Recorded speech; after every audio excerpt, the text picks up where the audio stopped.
ओशो कहते हैं, कभी तुमने रात के सन्नाटे में अकेले बैठकर आकाश को देखा है? उस असीम आकाश को जो तुम्हारे छोटे छोटे दुखों और योजनाओं के पार फैला हुआ है। उसकी गहराई में एक संदेश छिपा है। जो छोड़ देता है उसी को सब मिलता है, लेकिन हमारा मन इसे मानने को तैयार नहीं होता। मन कहता है पकड़ो, पकड़ो संबंधों को, पकड़ो धन को, पकड़ो मान सम्मान को, और इसी पकड़ में ही हमारी सारी पीड़ा जन्म लेती है, क्योंकि अस्तित्व का नियम उल्टा है। तुम जितना कसकर पकड़ोगे उतना ही खाली रह जाओगे, और जितना खोल दोगे उतना ही भर जाओगे। सोचो, मुट्ठी बंद है, उसमें कुछ भी नहीं है, सिर्फ तनाव है, और जैसे ही मुट्ठी खुलती है आकाश उसमें उतर सकता है। तुम्हारे भीतर भी यही नियम है। जो समर्पित होता है वह पूर्ण होता है, जो छोड़ देता है वही पाता है। लेकिन छोड़ना कोई आसान कला नहीं है, क्योंकि छोड़ना अहंकार के विरुद्ध जाता है। अहंकार कहता है सब मेरे नियंत्रण में रहे, और जीवन कहता है नहीं, सब प्रवाह में रहे। कभी तुमने देखा है कि नींद तुम्हें तभी आती है जब तुम छोड़ते हो दिन भर की चिंताएं, काम, तनाव। अगर बिस्तर पर लेटे लेटे भी तुम पकड़े रहो तो तुम्हें नींद नहीं आएगी। नींद केवल तब आती है जब तुम पूरी तरह समर्पित होकर कह देते हो, अब मैं छोड़ रहा हूँ, और उस छोड़ने में ही सबसे गहरी ऊर्जा जन्म लेती है। जीवन भी कुछ ऐसा ही है। जितना तुम भरोसा करोगे उतना सहज हो जाओगे। जितना तुम समर्पण करोगे उतना ही सब कुछ अपने आप होता चला जाएगा। एक गांव में एक साधु रहता था। उसका एक घोड़ा था। एक दिन वह घोड़ा भाग गया। गांव वाले हंसे, अब तेरे पास कुछ नहीं बचा, तू बड़ा दुर्भाग्यशाली है। साधु ने मुस्कुराकर कहा, शायद अच्छा। कुछ ही दिनों बाद घोड़ा लौटा और साथ में कई जंगली घोड़े ले आया। गांव वाले बोले, वाह, तू तो भाग्यशाली है। साधु फिर बोला, शायद अच्छा।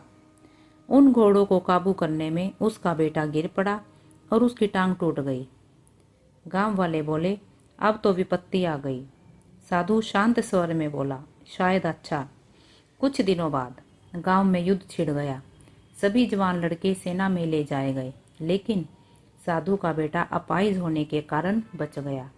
तब जाकर गांव वालों को समझ आया कि हर घटना को पकड़ कर बैठना मूर्खता है, छोड़ देना ही बुद्धिमानी है। यहाँ छोड़ने का ये मतलब नहीं है कि तुम निष्क्रिय हो जाओ, ये भी नहीं कि तुम भाग जाओ। छोड़ने का अर्थ है जीवन पर भरोसा करना, ये मान लेना कि एक अदृश्य हाथ है जो सब चला रहा है। हम जो भी योजनाएं बनाते हैं वे अक्सर टूट जाती हैं, लेकिन जिस क्षण में भरोसा करते हैं कि शायद ये भी अच्छा है, उसी क्षण दुख शक्ति में बदल जाता है। कहा जाता है कि एक साधक गंगा पार कर रहा था। अचानक नाव पलट गई और लोग हाथ पांव मारने लगे। कई डूब गए, लेकिन वह साधक खुद को नदी के हवाले कर चुका था। वह बहता चला गया। नदी ने उसे किनारे तक पहुंचा दिया।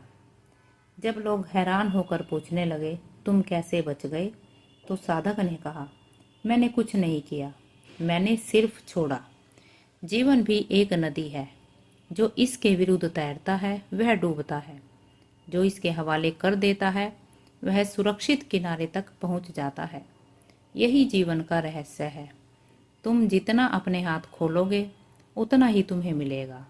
तुम जितना समर्पण करोगे उतना ही जीवन तुम्हें आशीर्वाद देगा। प्रेम भी समर्पण है। तुम किसी को पकड़कर प्रेम नहीं कर सकते। एक दिन नगर में एक पागल हाथी छोड़ा गया।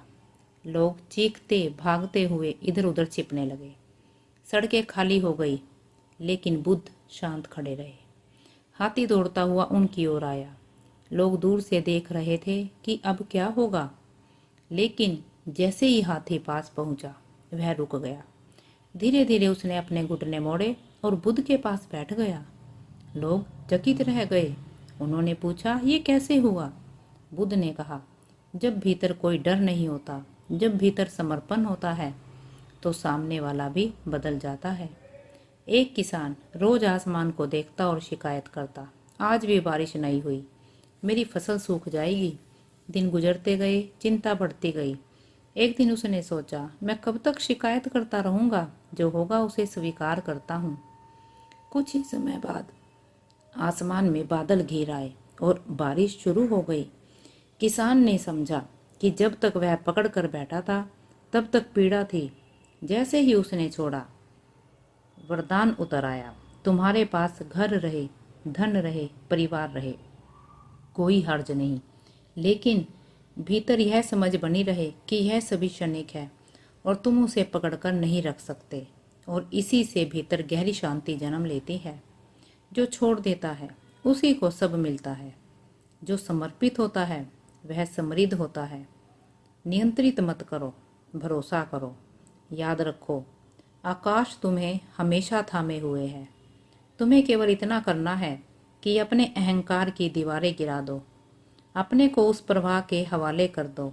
और जैसे ही तुम छोड़ दोगे, तुम्हें लगेगा कि तुम्हारे पास सब कुछ है, शांति है, आनंद है, और वही सच्ची संपत्ति है।